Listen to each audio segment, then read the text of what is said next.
Ready to open the hood? Usetool for the tutorials. And for car parts, the right idea is the Mr. Auto app. Easy, fast, and with better prices than on the website.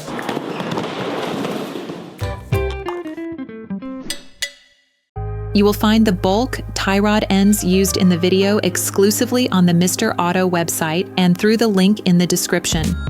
Turn your engine off and pull up the handbrake. Loosen the stud bolts on the front wheels. To change the tie rod end on your vehicle, you'll need to remove the wheels to gain full access to the steering system. Lift the front of the vehicle. Place the vehicle on the axle stands. We strongly suggest watching the tutorial, raising your vehicle safely before carrying out this step. Don't forget to slide the wheels under the vehicle. Turn the disc inwards. This will facilitate the process. You can now see the outer tie rod end. As the components to be removed are very often seized up, don't hesitate to brush and to use penetrating oil to facilitate the operation. With a marker, trace a line between the axle joint and the tie rod end. It will help later during the disassembly and reassembly process. Using a 22mm spanner, release the tie rod end lug nut on the inner tie rod side. Hold the tie rod end with a 22 spanner to prevent it from turning. The Locknut is there to prevent any rotation of the two parts towards each other, which could have an impact on the alignment of your vehicle. Using a 17mm spanner and a 5mm Allen key, release the lug nut holding the tie rod end.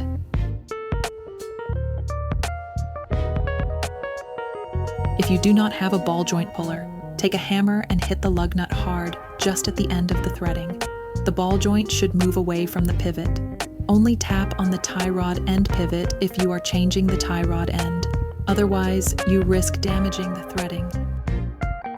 Paying close attention to the point of reference, unscrew the tie rod end, counting the number of turns necessary to extract the tie rod end. This will allow you to find an approximate setting when reassembling.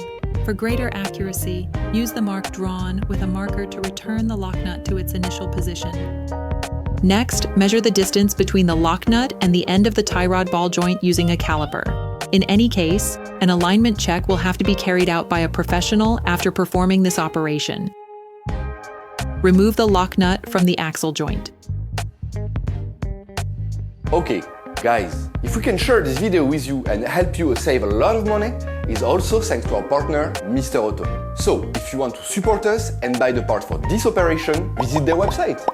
Okay, back to work. You will find the bulk parts and products used in the video on the Mr. Auto site and in the link in the description. Take the new tie rod end and unscrew the lug nut supplied with it. Remove the protection on the ball joint. Screw the lock nut back on until the distance measured with the caliper is reached. Put the tie rod end back in place, making the same number of turns as counted during disassembly. Put the tie rod end back in place until it touches the lock nut. Using a wire brush, scrub the pivot, then apply silicone grease to the flat part that will be in contact with the tie rod bellows. Do not grease the inside of the cone. To align the tie rod end with its pivot without affecting the adjustment of the lock nut, rotate the axial ball joint using a spanner. Replace the ball joint in the pivot. Reinstall the nut supplied with the new part and tighten it using a 17mm spanner. Finish off the tightening with a torque wrench. Finalize the tightening of the lock nut using a 22mm spanner while holding the tie rod end using a 22mm spanner to avoid damaging the tie rod end. Then you will be able to put the wheels back on your vehicle. Put your vehicle back on the ground and fix the wheels in place properly. Operation completed. Hi, it's Theo from Usetool. I hope this video has helped you a lot in your car maintenance. We would be super grateful if you could spread the word so that we can produce even more tutorials. Simply give us a like, a comment, and hit that subscribe button. It really helps us boost the channel and help the whole community. Thanks a lot and have a great one.